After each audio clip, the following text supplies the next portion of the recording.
He owned a Bonanza. He put my intercom in. And you didn't know this? I did not know this is like, yeah. How did you make that? How did you come up with that? So, great question.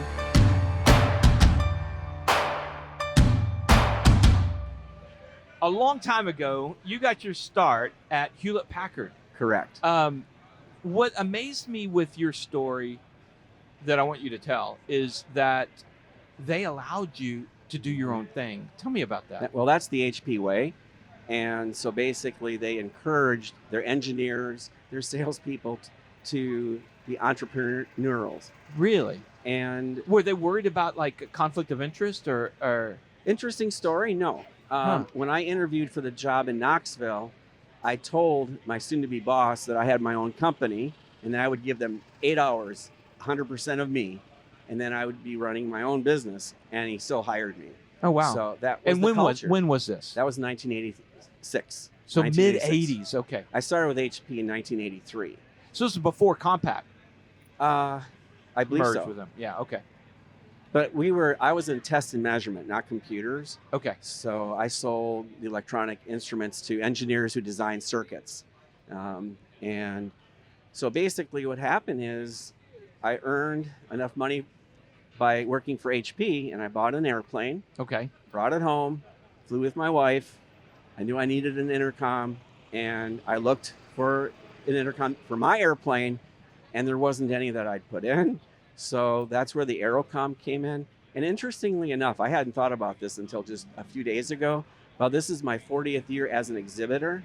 This is my 41st year. Okay. My first year At I was Sun and Fun. At Sun and Fun. My first year I was living in Minneapolis working for HP. I drove my 1966 Dodge Dart with a slant six engine all the way down to Lakeland. I spent 3 days here just walking around with my portable intercom, talking to pilots, trying to determine if this was something that was going to take off. And it did. And that's basically what started the company, was the enthusiasm when I explained to them the benefits of having the wires in the back, individually gated microphones. And we were rated in 1986 by Aviation Consumer Golden for the spaghetti factor, because all the other intercoms had their wires and jacks coming out from the front, and they get in your controls and your legs and the brakes, and not a good thing. So our configuration not only provided quieter intercom, but it didn't have wires laying all over the cockpit. Nice. So, okay, yeah. The Aerocom, you kind of glossed over that. Tell me, how did you make that? How did you come up with that? So, great question. I looked at our competition, and I tried them in my airplane. It was an AA-1A. Okay, so Grumman? Yes. Yeah. So it's pretty noisy. Yeah. Even with all 108 horsepower running, it's pretty noisy. Right. So they all had microphones that would open, all of them at one time, which doubled the noise. So I wanted to have an intercom that had individually gated microphones, so only the microphone that you'd speak into would activate. The other one would be quiet unless they spoke.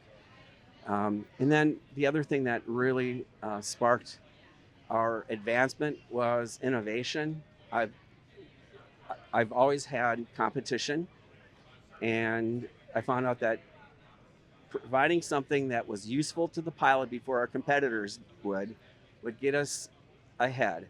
And even today, with the competition as it is, we have not stopped innovating.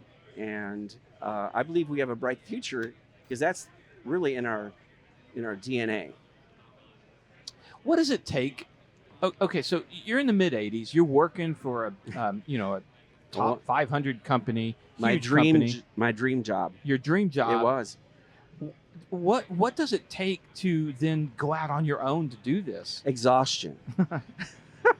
I was working 2 full-time jobs, and in 1994, I woke up one morning with Joni, and I said, "Honey, I'd like to go full-time with my company." And she was so encouraging. Oh, okay. Which is so amazing. It takes a spouse. It did, because I had a great job. I loved what I was doing, but I couldn't do both. And fortunately for me, I chose PS Engineering because the HP that I work for is no longer. So I would have been working somewhere else at this point in my life, or retired. Right. So, yeah, that was... So that was the big moment in 1994. that I went full you time. had a dream job, you loved it, but you also had your side hustle, Yes. and you made that switch to the side hustle. Yes. What was it like quitting your dream job? Actually, it was not a bad feeling at all, because I was able to bootstrap from 1985 to 1994, working those 2 full-time jobs. So it wasn't really like starting cold turkey. I already was established. I had a great team in place. 3 of them are still with me, believe it or not. Wow. I know. And so, and then of course, Hewlett Packard really got my DNA going with innovation. So we were the first company, to the best of my knowledge, that integrated an intercom in an audio panel. PS Engineering was the first to do that. And we were the first to provide an automatic Vox. We patented it. We were the first to provide split mode, digital recorder. I mean, it goes on and on. All innovations that wasn't available prior to our products. And I was just waiting here for our interview, and a gentleman came up to me and goes, "I love your intercoms. I've had them in all my airplanes," which is just so gratifying, because getting those kinds of compliments means the world to me, because that means that we've been effective of what our goal, reaching our goal, and that's providing a product and supporting it. Well, and to back that up, I talk about the Davids versus Goliaths, and they're certainly true here in this market.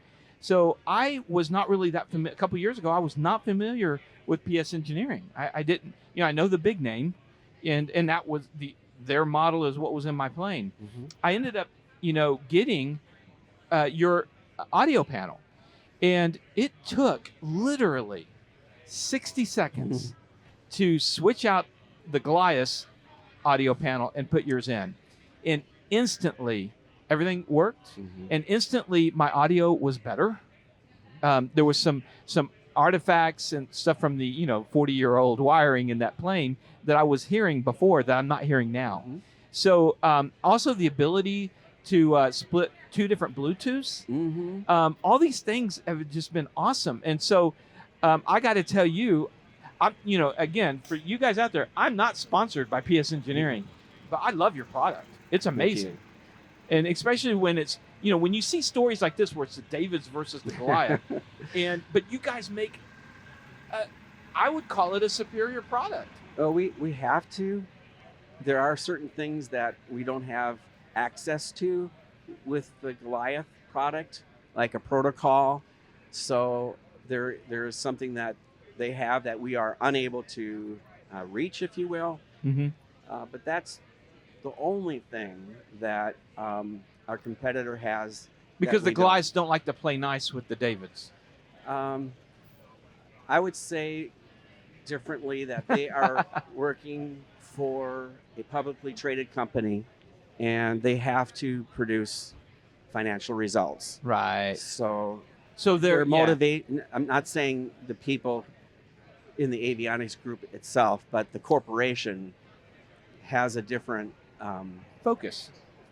The focus is on making sure that the stockholders aren't freaking out, and so which makes sense. Yeah, but That's they can't. It's way. harder to make long-term decisions on a business when you've got monthly and quarterly goals you have to meet, or the world falls apart. And Dan, the financial aspects to PS Engineering was never my goal. Right. It never was. It was just to enjoy what I do, innovate, because that was the HP way, and build a reputation that I'm proud of. And of course, it takes a team.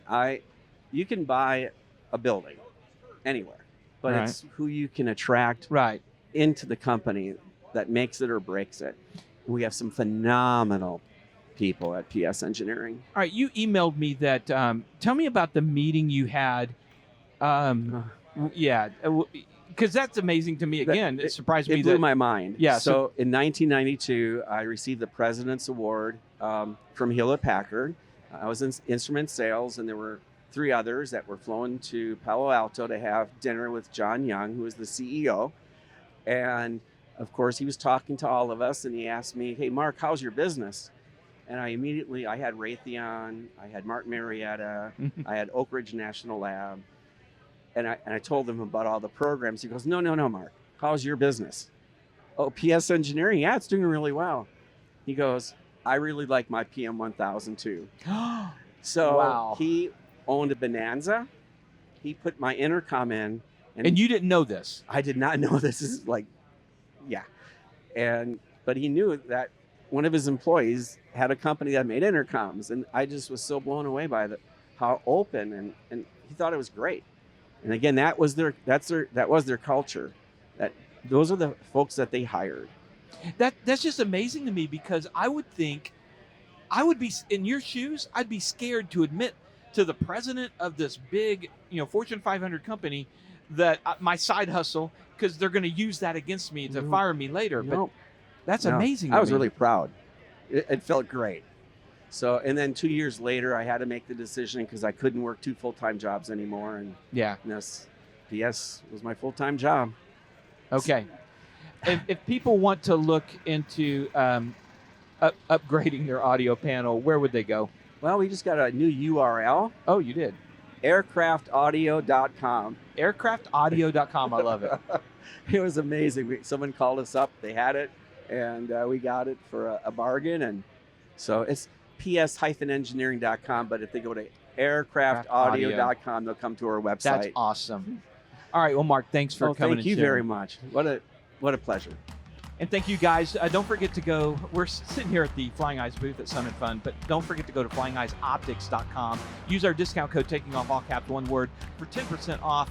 And again, we're not sponsored by PS Engineering, but wow, I've got one in my plane, and it is truly amazing. So check out aircraftaudio.com. And the rest of our sponsors, check them out in the links below.